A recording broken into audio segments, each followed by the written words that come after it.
नमस्ते दोस्तों, आपका स्वागत है। आई होप आप मस्त होंगे, पढ़ाई कर रहे होंगे और अपने आने वाले एग्जाम की तैयारी में लगे होंगे। आज का टॉपिक है इतिहास। यानी कि हम इतिहास के बारे में आपको बताना चाहेंगे, इतिहास होता क्या है और इतिहास का अध्ययन किस तरीके से किया जाता है।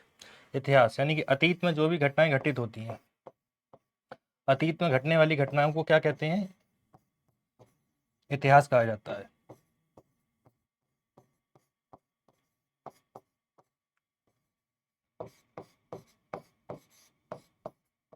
जैसे यहाँ पे बहुत सारे युद्ध होंगे, आंदोलन होंगे, समाज सुधार से संबंधित क्या कार्य हुए हैं, व्यक्ति विशेष होंगे, जैसे अंबेडकर जी का क्या योगदान था, महात्मा गांधी जी का क्या योगदान था, पंडित जवाहरलाल नेहरू का क्या योगदान था। यानी कि व्यक्ति विशेष के बारे में जानकारी दी जाएगी।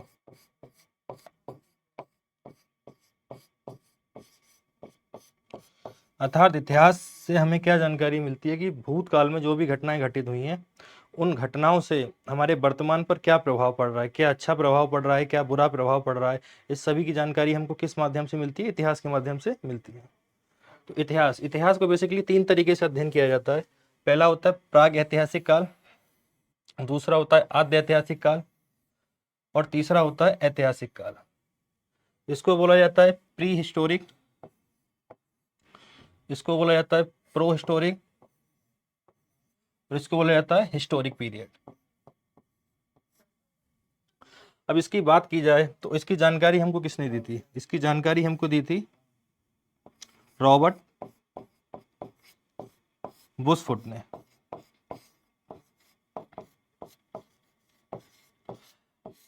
आद्य ऐतिहासिक की जानकारी किसने दी थी? जॉन मार्शल ने दी थी।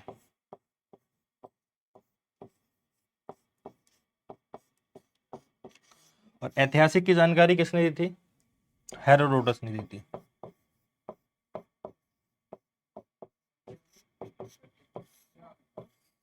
इतिहास का पिता किसे कहा जाता है? हेरोडोटस को इतिहास का पिता कहा जाता है, का पिता। अब अगर बात की जाए कि पर्टिकुलर अगर बोला जाए कि इतिहास का फादर कौन है, who is the father of history, तो बोलेंगे हेरोडोटस। यानी कि इतिहास का ऑल ओवर पिता कौन है? हेरोडोटस है हमारा। किंतु अगर सेगमेंट बाय सेगमेंट यानी कि प्राग ऐतिहासिक काल की बात की जाए, इसका जानकारी किसने दी थी? रॉबर्ट बुशफुट ने दी थी। इसकी जानकारी किसने दी थी? आद्य ऐतिहासिक काल की जॉन मार्शल ने दी थी। और ऐतिहासिक काल क्या होता है, इसकी जानकारी हेरोडोटस के द्वारा दी गई थी। अब इनका जो बंटवारा हो रहा है, ये बंटवारा किस आधार पर किया जा रहा है? बेसिकली आधार होता है साक्ष्य, यानी कि जो लिखा हुआ गया है। इसके जो साक्ष्य थे, बल्कि यहाँ पे बंटवारा कैसे कैसे किया जा रहा है, इसके जो साक्ष्य थे यानी कि इसके जो डॉक्यूमेंट थे जिससे जानकारी मिलती है कि ये काल था, इसमें क्या क्या हुआ क्या नहीं हुआ, यानी साक्ष्य। इसको जो साक्ष्य थे वो कैसे थे? लिखित नहीं थे। जब साक्ष्य लिखित नहीं है तो उसको पढ़ना संभव ही नहीं है। आद्य ऐतिहासिक काल, इसके साक्ष्य क्या थे? लिखित थे, किंतु इसको पढ़ना असंभव था, यानी कि भावात्मक था, भावात्मक चीजें थी। ऐतिहासिक काल, इसके साक्ष्य लिखित भी थे और इसको पढ़ना भी संभव था। ये जानकारी हो गई। इतिहास का अध्ययन हमको कैसे करना है? लोग डायरेक्ट क्या करते हैं, यही ऐतिहासिक काल पे आ जाते हैं, बोल देते हैं कि प्राचीन इतिहास, मध्यकालीन इतिहास और आधुनिक इतिहास। पर उससे पहले आपको ये जानकारी भी होना चाहिए कि उससे पहले हमारा प्राग ऐतिहासिक काल भी होता है, आद्य ऐतिहासिक काल भी होता है और ऐतिहासिक काल भी होता है। अब ये सारी जानकारी हमको मिल रही है, जानकारी हमको किस माध्यम से मिलती है? कोई एक ऐसा माध्यम तो होगा जिससे हमको जानकारी मिले, उसको बोलते हैं कार्बन डेटिंग। जो जानकारी हम निकाल रहे हैं कि ये प्राग ऐतिहासिक था, ये आद्य ऐतिहासिक था, ये ऐतिहासिक था, तो इसकी जानकारी हमको किससे मिलती है? पद्धति होती है जिसका नाम होता है कार्बन डेटिंग।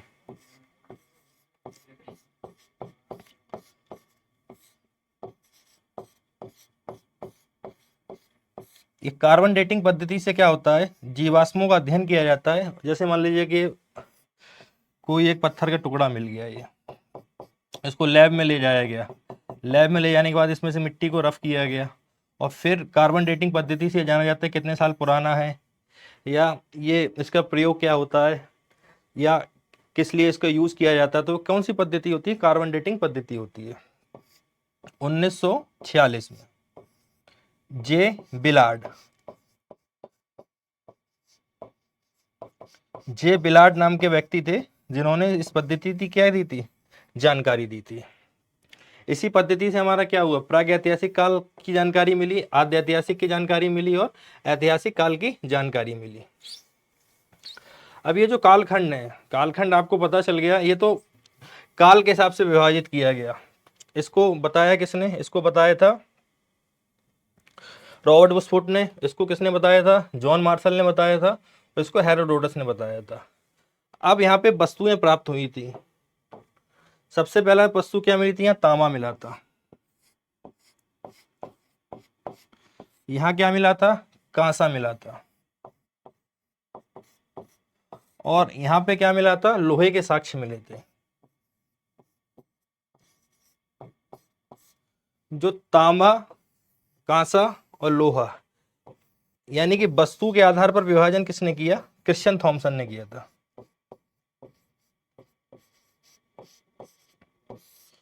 क्रिश्चियन थॉमसन नामक व्यक्ति थे। उन्होंने क्या किया? वस्तु के आधार पर विभाजन किया। पहले आपको बताया काल के हिसाब से प्रागैतिहासिक काल, आद्य ऐतिहासिक काल, ऐतिहासिक काल का बंटवारा हुआ, इसकी जानकारी किस किस ने दी। उसके बाद वस्तु के आधार पर तांबा, कांसा, लोहा, क्रिश्चियन थॉमसन ने इसकी जानकारी दी। अब हम लोग बात करते हैं प्रागैतिहासिक काल में। प्रागैतिहासिक काल के भी 4 खंड होते हैं। पहला होता है पुरापाषाण काल,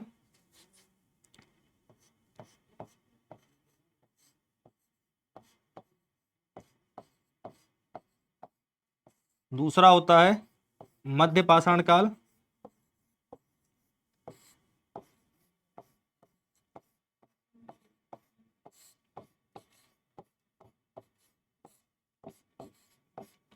उसके बाद नवपाषाण काल या उत्तर पाषाण काल।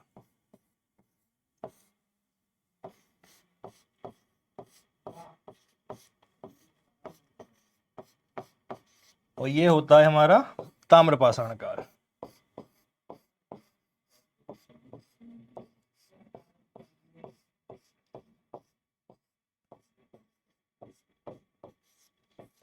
अब इनकी अगर समय अवधि की बात की जाए तो कब से कब तक इसका कार्यकाल था? 20 लाख ईसा पूर्व से 12,000 ईसा पूर्व तक। ये 12,000 ईसा पूर्व से 10,000 ईसा पूर्व तक। ये 10,000 ईसा पूर्व से 7,000 ईसा पूर्व, और ये 7,000 से अभी। ये इनका कालखंड हो गया। कौन सा काल कब से कब तक था? पुरापाषाण काल, मध्यपाषाण काल, नवपाषाण काल, ताम्रपाषाण काल। इतिहास में जो भी चीज नई खोजी जाती है उसको क्या शब्द दिया जाता है? उत्तर नाम दिया जाता है, यानी कि उत्तर। यही नवपाषाण काल बोल लीजिए या उत्तर पाषाण काल, इसको बोल लीजिए। अब अगर बात करें कि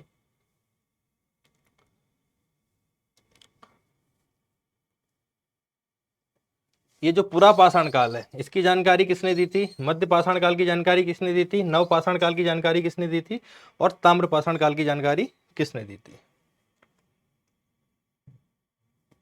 इसकी जानकारी दी थी आपके हेरोडोटस ने, सॉरी रॉबर्ट बुशफुट ने।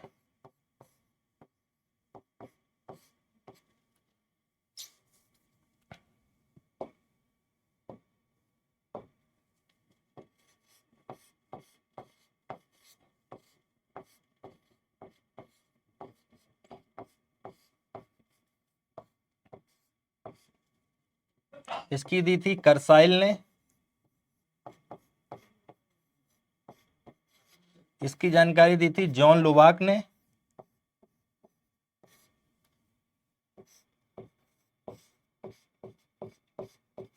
और इसकी जानकारी दी थी क्रिश्चियन थॉमसन ने।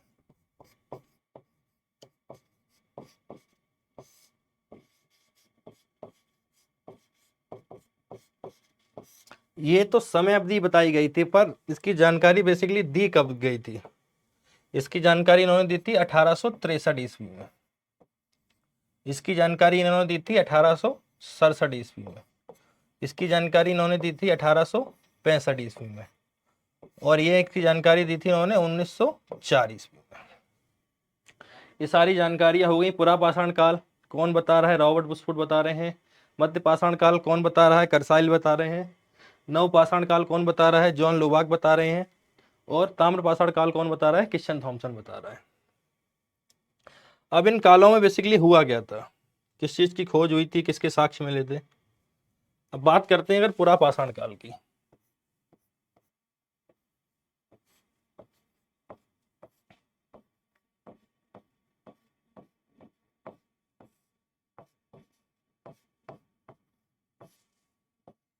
इसकी जानकारी किसने दी थी?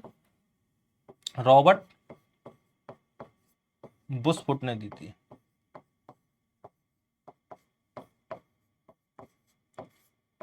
कार्यकाल कितना था इसका? 20 लाख ईसा पूर्व से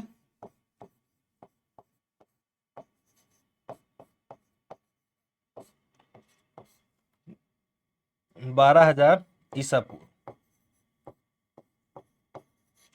और कब दिया था इन्होंने? 1863 में। यहाँ बेसिकली सबसे बड़ी जो खोज हुई थी, किसकी खोज हुई थी? आग की खोज हुई थी।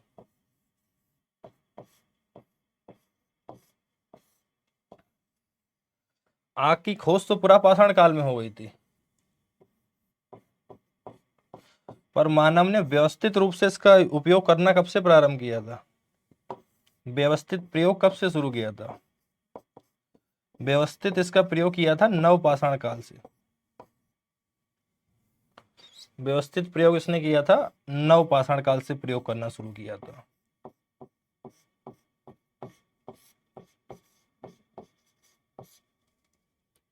उसके अलावा यहाँ मानव कैसा था? मानव आखेटक प्रवृत्ति का था।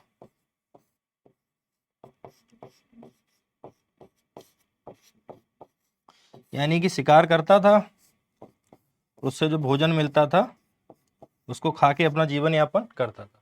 तो बेसिकली पूरा पाषाण काल में दो ही चीजों की विशेषता है कि आग की खोज हुई और मानव आखेटक प्रवृत्ति का होता था। अब मध्य पाषाण काल की बात की जाए। मध्य पाषाण काल में क्या हुआ?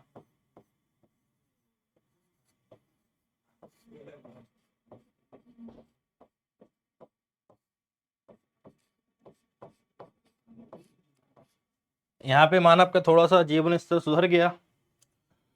वो पेड़ के पत्तों के छाल होती थी, उससे बना के क्या करता था? वस्त्र पहनने लगा था। पहले मानव मर जाता था तो ऐसे ही पड़ा रहता था। यहाँ पे क्या हुआ? अंत्येष्टि कार्यक्रम होने लगा।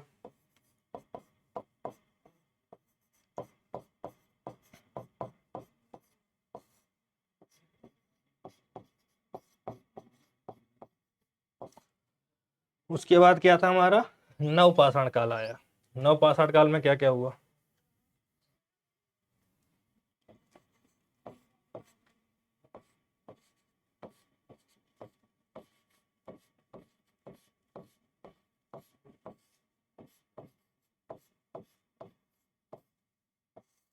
नव पाषाण काल में मानव ने एक तो पहिए की खोज कर ली, दूसरा स्थायी आवास बनाकर रहने लगा,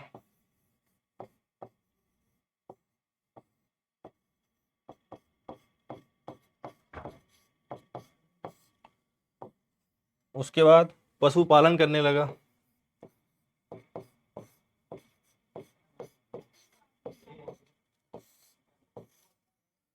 उसके बाद व्यवस्थित खेती करने लगा,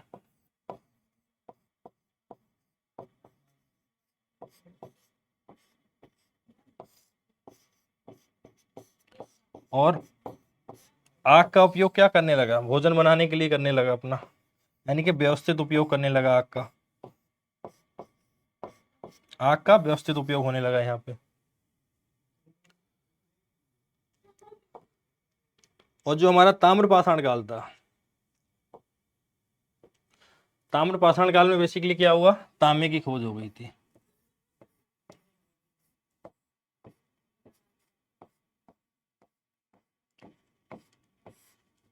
ताम्रपाषाण काल में क्या हुआ? तांबे की खोज हो गई थी। तभी क्रिश्चियन थॉमसन ने क्या किया? बंटवारा किया, कि वस्तु के आधार पर बंटवारा कर दिया कि यहाँ तांबा मिला है, वहाँ कांसा मिला है और यहाँ लोहा मिला है। तो ये हमारा क्या था? प्राग ऐतिहासिक काल था, यानी प्री हिस्टोरिक पीरियड था। अब आद्य ऐतिहासिक की बात करते हैं। आद्य ऐतिहासिक काल की अगर बात की जाए तो यहाँ पे क्या थे? साक्ष्य जो थे वो लिखित थे।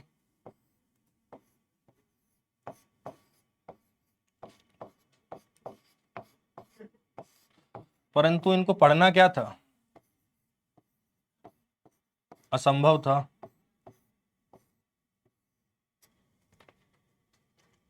यहाँ पे बेसिकली किस चीज की खोज हुई है? सिंधु घाटी सभ्यता की खोज हुई है।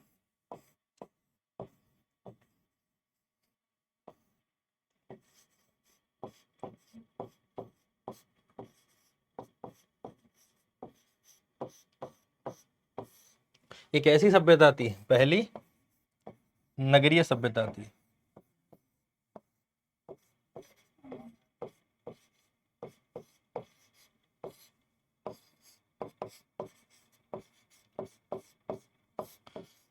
क्योंकि क्रम होता है सभ्यताओं का, पहले आती है हमारी ग्रामीण, फिर शहरी, फिर ग्रामीण और फिर शहरी। तो सबसे पहली सभ्यता, अगर विश्व की पहली सभ्यता बोला जाए तो विश्व की पहली सभ्यता कौन सी थी? विश्व की पहली सभ्यता थी मेसोपोटामिया की सभ्यता। विश्व की पहली सभ्यता जो थी वो मेसोपोटामिया की सभ्यता थी।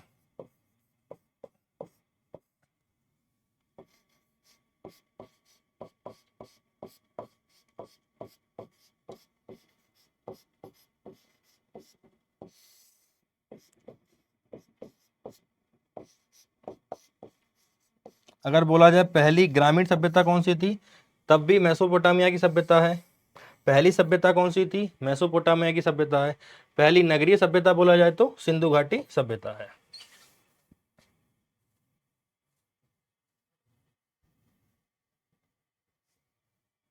उसके बाद यहाँ पे एक चीज और जानकारी मिली थी हमको, भीमबेटका की गुफा।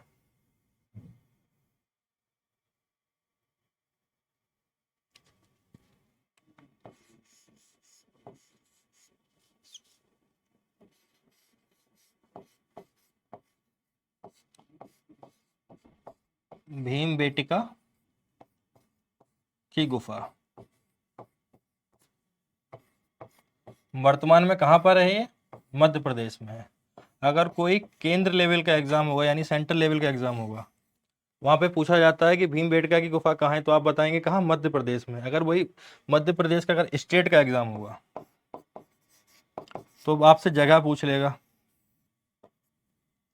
रायसेन जिला कहाँ पे?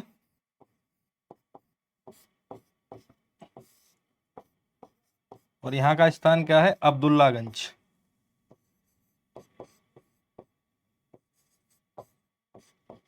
अब्दुल्लागंज, रायसेन जिला। ये जानकारी किसने दी थी? विष्णुधर जी थे, उनके द्वारा 1957 में दी थी जानकारी।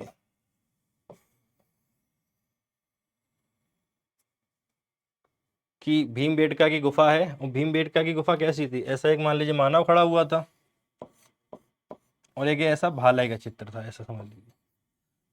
ऐसी क्या थी? आकृति बनी हुई थी। आद्य ऐतिहासिक काल में बेसिकली क्या है? हमको सिंधु घाटी सभ्यता के बारे में पढ़ना है। सिंधु घाटी सभ्यता 13 लाख वर्ग किलोमीटर में फैली हुई थी। सबसे ज्यादा शहर कहाँ थे? पाकिस्तान में थे इसके। और ये कैसी सभ्यता थी? ये पहली नगरीय सभ्यता थी। अब ऐतिहासिक काल, ऐतिहासिक काल में क्या होता है? ऐतिहासिक काल को 3 तरीके से विभाजित किया गया है।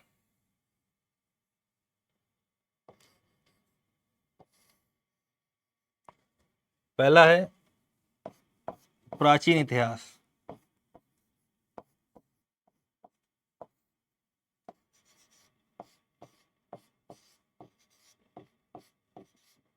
अगला है मध्यकालीन इतिहास,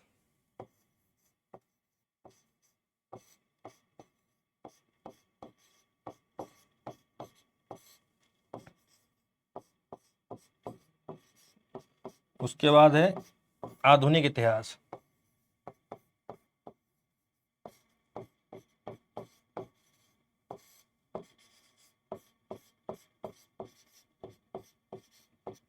उसके बाद है विश्व का इतिहास,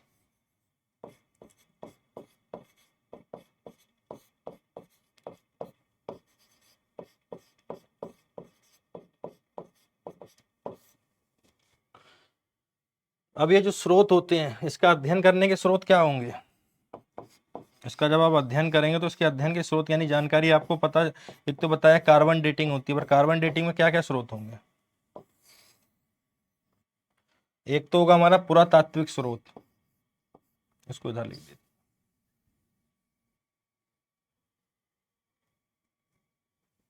कि जो स्रोत होंगे अध्ययन करने के, क्या स्रोत होंगे?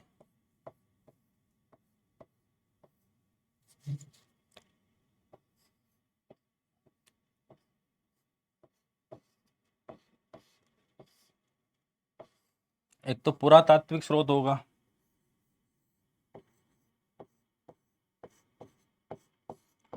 पुरातात्विक स्रोत में क्या होंगे? अभिलेख हो जाएंगे, सिक्के हो जाएंगे,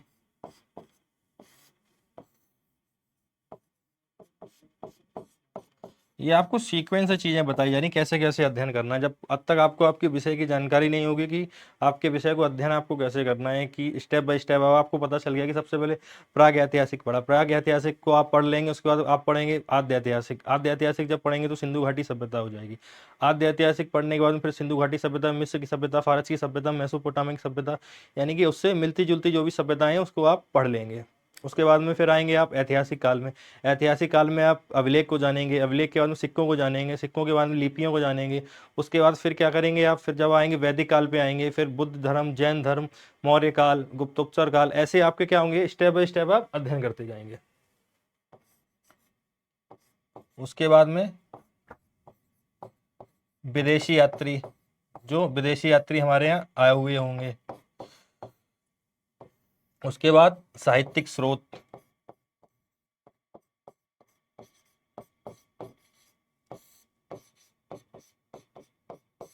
साहित्यिक स्रोत में भी 2 होंगे, पहला ब्राह्मण ग्रंथ हो गया और दूसरा गैर ब्राह्मण ग्रंथ हो गया। ब्राह्मण ग्रंथ में जैसे हो जाएगा वेद हो जाएगा, वेदांग हो जाएगा, उपवेद हो जाएगा और उपनिषद हो जाएगा।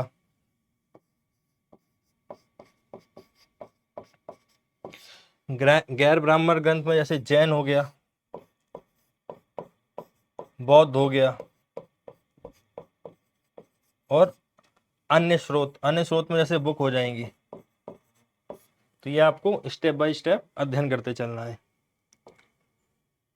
अब जब ये सारी जानकारी आपको मिल गई कि इतिहास को हमको कैसे अध्ययन करना है, इतिहास क्या होता है, इतिहास के कितने चरण होते हैं, अब जब इन सबको अध्ययन करने के लिए एक विभाग बनाया जाएगा, पुरातत्व विभाग। पुरातत्व विभाग का काम क्या है? जो भी पुरानी चीजें मिलती हैं उसके बारे में जानकारी एकत्र करना। पुरातत्व विभाग के जनक कौन है? कनिंघम। जनक क्या बोला जाता है? कनिंघम को बोला जाता है। इसकी स्थापना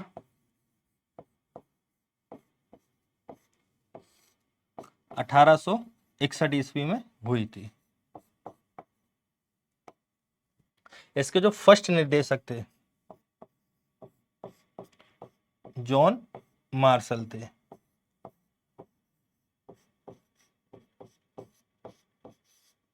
प्रथम भारतीय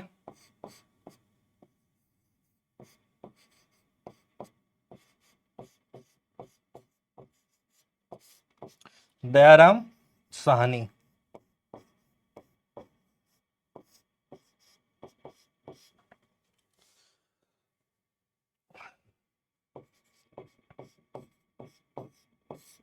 और वर्तमान कौन है इसके? वर्तमान महानिदेशक यदुवीर सिंह रावत।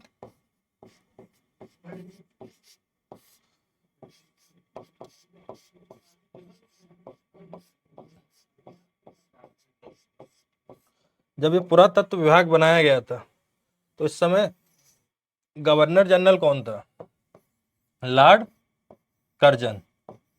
जिसी के समय क्या हुआ था? बंगाल विभाजन हुआ था। तो ये पुरातत्व विभाग की बेसिक जानकारी है कि पुरातत्व विभाग के जनक कौन थे, इसकी स्थापना कब हुई थी, इसके पहले महानिर्देशक कौन थे, इसके पहले भारतीय निर्देशक कौन थे, इसके वर्तमान में निर्देशक कौन है। अब बात करते हैं साक्ष्य। जब हम लोग इतिहास को पढ़ रहे हैं तो हमको साक्ष्य की भी जानकारी होगी कि हमको जो जो चीजें मिल रही हैं। अब खेती के साक्ष्य की अगर बात की जाए,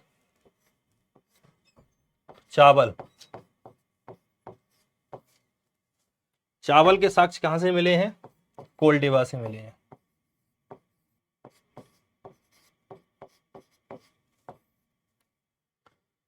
और अभी हाल में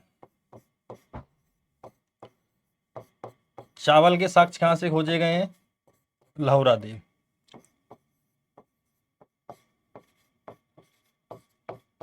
ये कहां पे है? प्रतापगढ़, यूपी।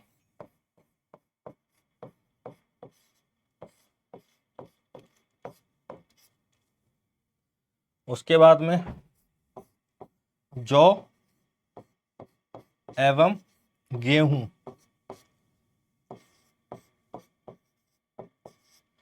इसके साक्ष्य कहां से मिले हमको? मेहरगढ़, जो कहां पड़ता है? पाकिस्तान में पड़ता है। सुलेमान और किरथर की पहाड़ियों के मध्य।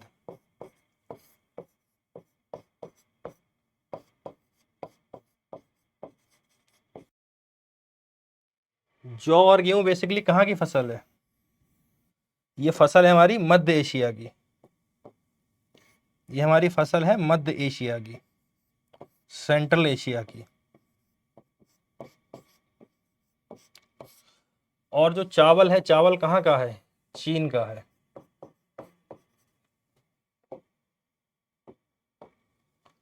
अब बात करते हैं पशुपालन की, कि पशुपालन में साक्ष्य कहाँ कहाँ से पशुपालन के साक्ष्य मिले हैं।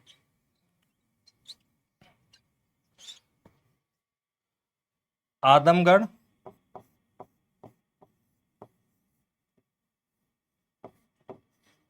और बांगोर। आदमगढ़ कहाँ है? मध्य प्रदेश, होशंगाबाद।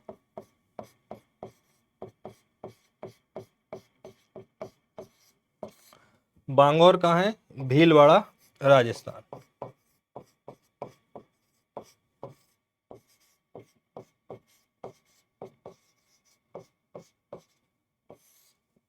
अब इसके अलावा कुछ अन्य साक्ष्य भी मिले हैं। जैसे राख के टीले की बात की जाए, राख का टीला, ये सगन कल्लू, तमिलनाडु से मिला है।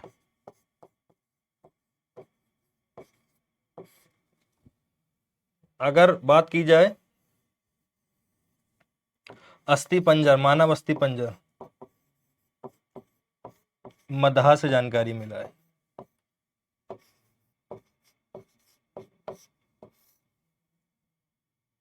तो दोस्तों, ये था इतिहास को पढ़ने का नजरिया। इतिहास को आपको कैसे पढ़ना है, स्टेप बाय स्टेप इसकी जानकारी आपको दी गई है। धन्यवाद।